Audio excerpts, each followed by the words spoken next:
పట్టుకొని తిరుగుతుంటారు కదా సార్ రాజ్యాంగ పరిరక్షకులు. వాళ్ళు ఇక్కడ సినిమా నడవనీయమని చెప్పడానికి వాళ్ళకి ఏం అధికారం ఉంది సార్? ప్రజాస్వామ్యాన్ని వాళ్ళ నడిపించేది ప్రజలు సినిమా చూస్తే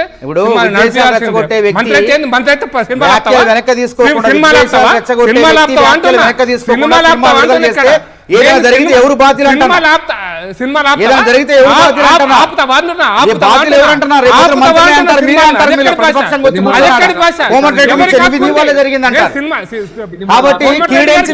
మాట్లాడారు కోమటిరెడ్డి గారు.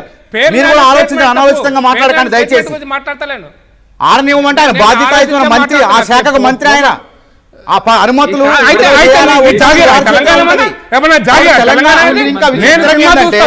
తెలంగాణ బిడ్డ పవన్ కళ్యాణ్ సమర్థిస్తున్నారంటే మీ యొక్క తెలంగాణ అభిమానం ఏందో మీకు అర్థమవుతుంది. తాకట్టు పెట్టారు పవన్ కళ్యాణ్ కి అర్థమవుతుంది. తెలంగాణ తాకట్టు పెట్టినట్టే పొత్తులు గిత్తులు నడవమండి తెలంగాణ అవమానం దగ్గర.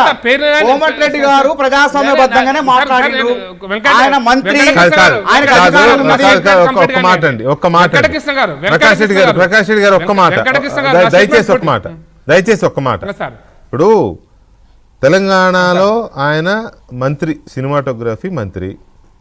సరే, పవన్ కళ్యాణ్ అలా అన్నది కరెక్టా రాంగా అనేది ఇందాక చర్చ అయిపోయింది. దాంట్లో అది అయిపోయింది.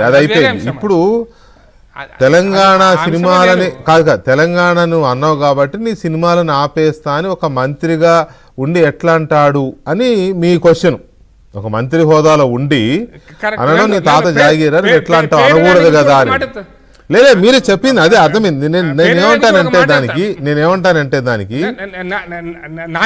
నాన్నగారి గురించి ఒక మాట చెప్తాను సార్. సినిమాలు చూస్తుంటే మంచి సినిమాలు నడిచినవి ఉన్నాయి, సినిమాలు నడవని ఉన్నాయి, పెద్ద పెద్ద హీరోల సినిమాలు నడవని కూడా ఉన్నాయి.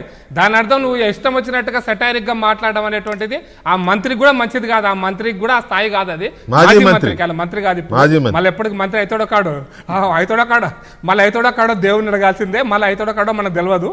కానీ మంత్రులు కూడా ఈ విధంగా రెచ్చగొట్టడం కరెక్ట్ కాదు. అట్ ది సేమ్ టైం సినిమాలు నడిపియొద్దు అనేది తెలంగాణ ప్రభుత్వ నిర్ణయం కాదు సార్. రాజ్యాంగం హక్కు కల్పించింది. నాలాంటి సినిమా చూస్తా అంటే సినిమా నడవాల్సిందే. ఆపడానికి మీకు కానీ ఈ రాష్ట్రంలో ఉన్నటువంటి ఏ వ్యక్తి శక్తికి కానీ అది లేదు. న్యాయస్థానాలు చెప్పితే అప్పుడు మాట్లాడదాం. అప్పటిదాకా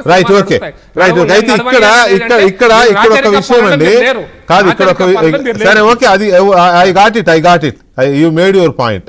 నేనేమంటానంటే ఇప్పుడు బీజేపీకి ఒక ఇష్యూ ఉంది, బీజేపీ టేకప్ చేసిన ఇష్యూ. అదేంటి అది అంటే రేవంత్ రెడ్డి హిందూ దేవుళ్ళని అవమానించాడు అనేది ఇప్పుడు బీజేపీ ఆర్ విశ్వ హిందూ పరిషత్ కానీ లేకపోతే ఏబీవీపీ కానీ అనుబంధ సంస్థలు కానీ టేకప్ చేసిన ఇష్యూ. ఇవాళ గాంధీ భవన్ ముట్టడికి కూడా వెళ్ళారు. అయితే పవన్ కళ్యాణ్ ఏమన్నాడు అనేది ఎట్లా అయితే నేను ఇందాక వినిపించానో, దయచేసి ఆర్కే అండ్ ప్రకాష్ రెడ్డి గారు అండ్ మానవతరాయ్ గారు మీరు కూడా వినండి, ప్రేక్షకుల కోసం కూడా వినిపిస్తున్నారు. రేవంత్ రెడ్డి గారి కాంటెక్స్ట్ ఏంటి? ఇది వివాదాస్పద అంశమా లేక వివాదాస్పదం చేయబడుతున్న అంశమా మనం చర్చ